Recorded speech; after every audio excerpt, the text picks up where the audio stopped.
Hey, it's Amanda. I'm back again. All right, so we're going to continue our study in Genesis chapter 6, 7, and 8 about the Noah's Ark story. So we left off with the ark. Okay, so I want to dig into this ark. I want to read it directly from the word, and then we're going to look at the word again in the Hebrew, and I'm going to break it down, okay? The thing that you must know, my main agenda in this entire study, which I plan on going through the entire Bible with you, my main agenda is to show you Christ in every single portion, and so this is where Jesus comes into play. All right, so let's read through. Let's pick back up. We were in chapter 6, and we are now on verse 14. So chapter 6 verse 14. So make yourself an ark of cypress wood, make rooms in it, and coat it with pitch inside and out. This is how you are to build it. The ark is to be 450 feet long, 75 feet wide, and 445 feet high. Make a roof for it and finish the ark to within 18 inches of the top. Put a door in the side of the ark and make lower, middle, and upper decks. I am going to bring flood waters on the earth to destroy all life under the heavens.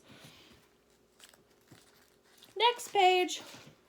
Every creature that has breath of life in it. Everything on earth will perish, but I will establish my covenant with you, and you will enter the ark, you and your sons and your wife and your sons' wives with you. You are to bring into the ark 2 of all living creatures, male and female, to keep them alive with you. 2 of every kind of animal, okay? And 2 of every kind of animal and of every kind of creature that moves along the ground will come to you to be kept alive. You are to take every kind of food that is to be eaten and store it away as food for you and for them. He tells him, bring provisions, Noah. Don't forget the provisions, okay? Then he says, Noah did everything just as God had commanded. Okay, so we see here that he gives him very specific instructions about how to build this boat, okay? And the word ark, okay, I want to talk a little bit about the word ark, because this is what I want you to understand. There are 2 parts of the story, okay? The first part is this is a physical story that really did happen. The second part is this is a type story. And what I mean by type story is a story that points to something else. It represents as a symbol, okay, of something else, and that something else is someone else who also saved the whole world through his broken body, okay? And so we remember this idea of destruction for revelation for a newness, okay? We learned that in the last video. And we also learned a little bit about the ark, okay? I want to show you some words that, some letters that are embedded in the ark itself, okay? So we have the Tav. The Tav is most known for representing the cross or a seal or omen. It also represents truth and completion, okay? And so this is embedded in the word ark, okay? And we have this, and ark would be teba.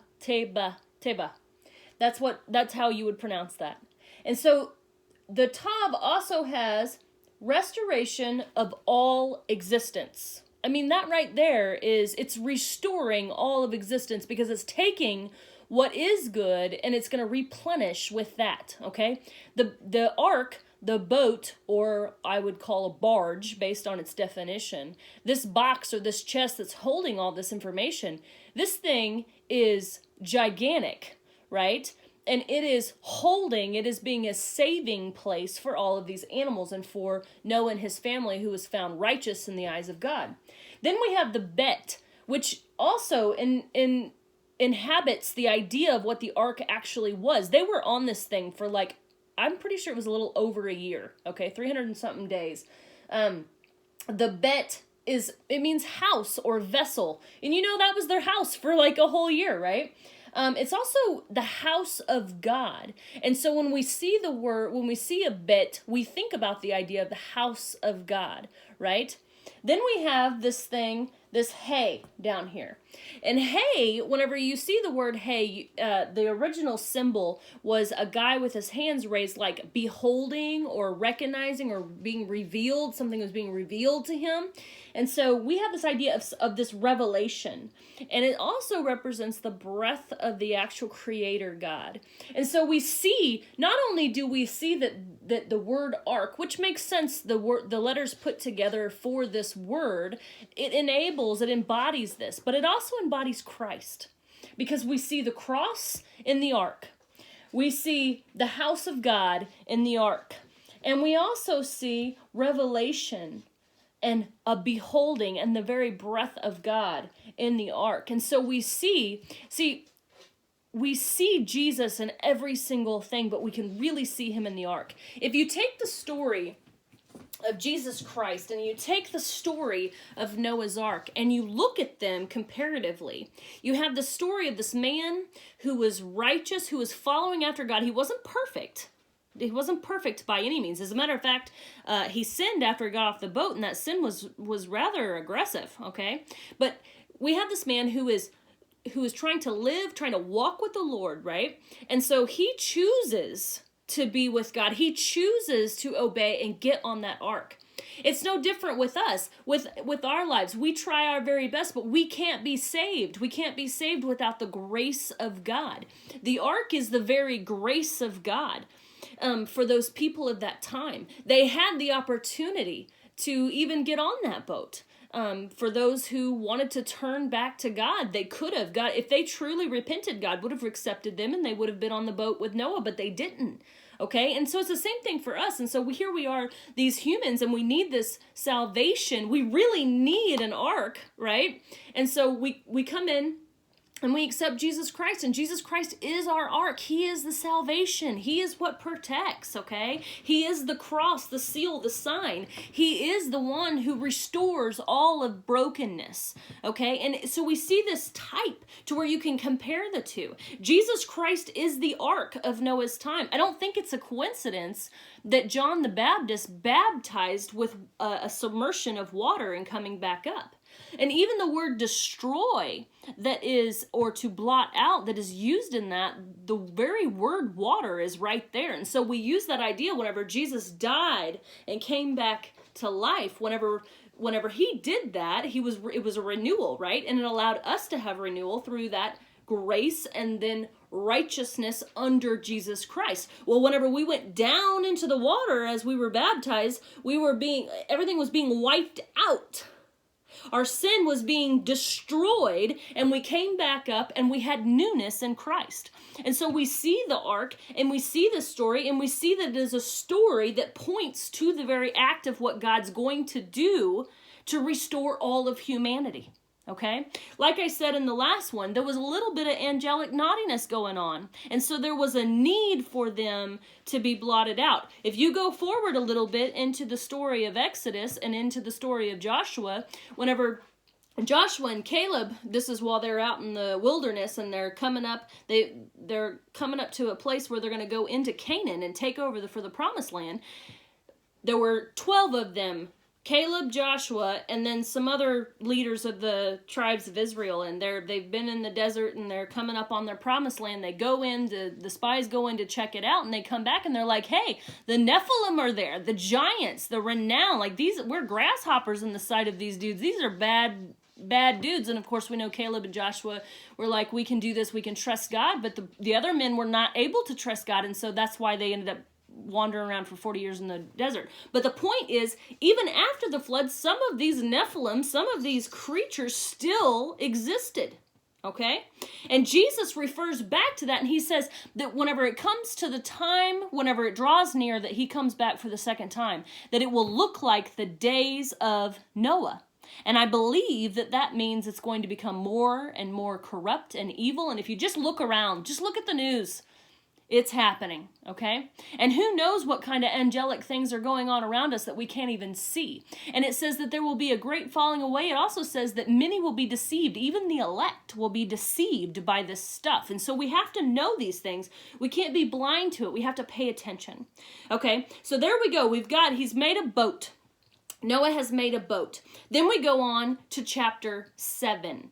Okay, chapter 7, the Lord said to Noah, go into the ark, you and your whole family, because I have found you righteous in this generation. Take with you 7 of every kind. So here we go. He's commanded him to take all of these different animals, and every single number, every single word has symbolism in this entire thing. Even the age that Noah was whenever he went on, and even the number on the boat, the numbers in the boat. And so we see all of this symbolism and it all coming together, okay? So he goes in, and I'm kind of going to skip through 7 here. You can go back and read it, but it's just talking about all the different creatures and how many of each ones. The water rose and increased greatly on the earth. Can't see very good without these glasses. All the high mountains were under, the entire heavens were covered. Everything was covered. The waters rose and covered the mountains to a depth of more than 20 feet. Every living thing that moved on the earth perished, birds, livestock, wild animals, all the creatures that swam over the earth, and all of mankind. Notice it doesn't say anything about the marine life because it was safe under the water. Birds, however, did die because they didn't have a place to perch and rest. Everything on dry land that had the breath of life in its nostrils had died. Every living thing on the face of the earth was wiped out. Men and animals and the creatures that move along the ground and the birds of the air were wiped from the earth. Only Noah was left with those with him in this ark, this salvation box or chest. The waters flooded the earth for 150 days. And they were still there longer because they had to wait for the waters to recede. Okay? All right, so then we go into chapter 8, and it says, but God remembered Noah and all the wild animals and livestock that were with him in the ark, and he sent a wind over the earth, and the waters started to recede. So we see that they've been on this boat for a very long time.